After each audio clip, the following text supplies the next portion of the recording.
धरा पर धर्म और अधर्म के संतुलन को बनाए रखने के लिए परशुराम जी अपने समय के महान ब्राह्मण योद्धा द्वारिका की ओर चले। उनका उद्देश्य केवल शक्ति का प्रदर्शन नहीं था, वे धर्म, नीति और समय के रहस्यों को समझने और समझाने आए थे। जैसे ही वे द्वारिका के महल के पास पहुँचे, उन्होंने देखा कि श्री कृष्ण अपने दरबार में युवाओं और गणमान्य व्यक्तियों के बीच बैठे हैं। उनका दृष्टिकोण केवल शासन और शक्ति का नहीं, बल्कि ज्ञान और न्याय का प्रतीक था। परशुराम जी ने कदम बढ़ाया और प्रणाम करते हुए कहा, हे कृष्ण, मैंने आपके यौवन, शौर्य और प्रज्ञा की कहानियां सुनी हैं। मैं यहाँ केवल आपसे मिलने और सीखने के लिए आया हूँ। श्री कृष्ण ने मुस्कुराते हुए उत्तर दिया, परशुराम जी, आपके समय और अनुभव से हम सबको बहुत कुछ सीखने को मिलेगा।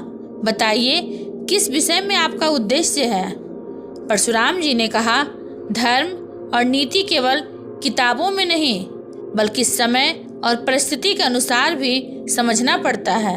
मैं आपके साथ इन रहस्यों का आदान प्रदान करना चाहता हूँ। परशुराम जी ने अपने दृष्टांतों और अनुभवों को साझा करना शुरू किया। उन्होंने बताया कि कैसे धर्म कभी कभी कठोर होता है, कभी लचीला, और न्याय का अर्थ परिस्थिति के अनुसार बदल सकता है।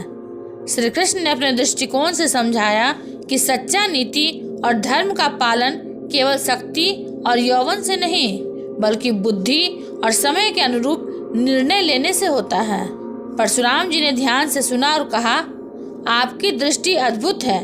मैं चाहता हूँ कि हम दोनों के अनुभव और दृष्टिकोण का मिलन हो, ताकि आने वाली पीढ़ियों को सही दिशा मिल सके।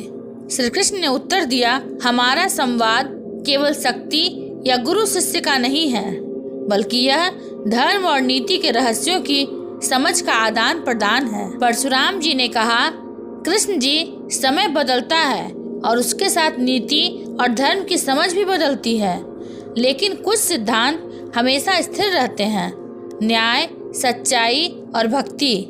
श्री कृष्ण ने कहा, परशुराम जी, यही सत्य है। शक्ति, युद्ध या शासन केवल बाहरी उपाय हैं। वास्तविक धर्म तो भीतर के निर्णय और विवेक में निहित है।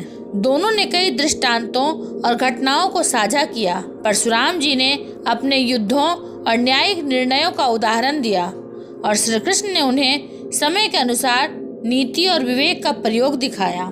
उनका संवाद अब केवल शब्दों तक सीमित नहीं था, बल्कि विचारों और अनुभवों का आदान प्रदान बन गया। परशुराम जी ने कहा, कभी कभी ऐसा लगता है कि धर्म कठोर है, लेकिन यदि समय और परिस्थिति का सही आकलन किया जाए तो वही धर्म लचीला और न्यायपूर्ण हो सकता है। श्री कृष्ण ने जवाब दिया, सत्य और धर्म कभी बदलते नहीं, लेकिन उसकी व्याख्या और कार्यान्वयन समय, परिस्थिति और समाज के अनुरूप बदल सकते हैं। यही नीति और समय का रहस्य है। दोनों ने इस विषय पर गहरी चर्चा की और समझा कि शौर्य, धर्म और नीति का सही संतुलन केवल अनुभव और विवेक से आता है। अंत में परशुराम जी ने कहा, आपने मुझे यह समझाया कि धर्म और नीति केवल नियमों में नहीं, बल्कि समय और परिस्थिति के अनुरूप निर्णय लेने में निहित है। श्री कृष्ण ने मुस्कुराते हुए उत्तर दिया, हमारे संवाद का उद्देश्य यही था। शक्ति, शौर्य और ज्ञान का मिलन तभी पूर्ण होता है जब वह धर्म और न्याय के साथ जुड़ा हो। इस प्रकार परशुराम जी और श्री कृष्ण की यह मुलाकात शक्ति, धर्म, नीति और समय के रहस्यों का आदान प्रदान बन गई। परशुराम जी और श्री कृष्ण के बीच संवाद समाप्त होने के बाद दोनों ने एक दूसरे की दृष्टि और अनुभवों का गहरा सम्मान किया। परशुराम जी ने कहा, श्री कृष्ण, आप न केवल महान सूरवीर हैं, बल्कि गहन दृष्टि और नीति के ज्ञाता भी हैं। मैंने आपसे केवल शक्ति और शौर्य नहीं देखा, बल्कि समय, धर्म और विवेक के साथ न्याय का दर्शन भी पाया। श्री कृष्ण मुस्कुराए और बोले, परशुराम जी, आपके अनुभव और शौर्य ने मुझे भी यह याद दिलाया कि शौर्य और न्याय हमेशा एक दूसरे के पूरक हैं। यही हमारे रिश्ते का आधार बनता है। दोनों ने समझा कि उनका रिश्ता केवल गुरु शिष्य या देव योद्धा का नहीं है, यह रिश्ता ज्ञान, नीति और धर्म की साझा समझ का रिश्ता है। परशुराम जी ने कहा, हमारा संबंध शक्ति और विजय के लिए नहीं, बल्कि धर्म और समय के रहस्यों को साझा करने और समझने के लिए होना चाहिए। श्री कृष्ण ने सहमति में सिर हिलाया और कहा, बिल्कुल, यही वास्तविक मित्रता और सम्मान है, जब दो महापुरुष अपने अनुभव और दृष्टिकोण को साझा करते हैं बिना किसी विरोध के। श्री कृष्ण ने कहा, यदि कभी भविष्य में धर्म और नीति की परीक्षा हो तो हमारे बीच का यह समझौता और संवाद मार्गदर्शन देगा।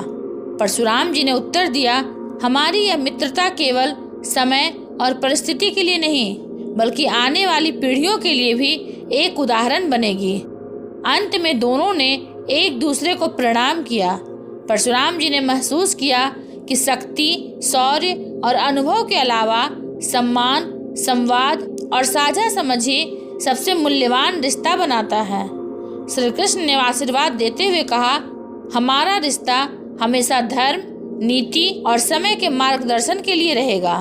इस प्रकार परशुराम जी और श्री कृष्ण का रिश्ता सम्मान, संवाद और साझा ज्ञान का प्रतीक बन गया। अगर आपको ये वीडियो अच्छा लगा हो तो इसे लाइक, शेयर और सब्सक्राइब अवश्य करें। मिलेंगे अगले प्रसंग के साथ, तब तक के लिए धन्यवाद।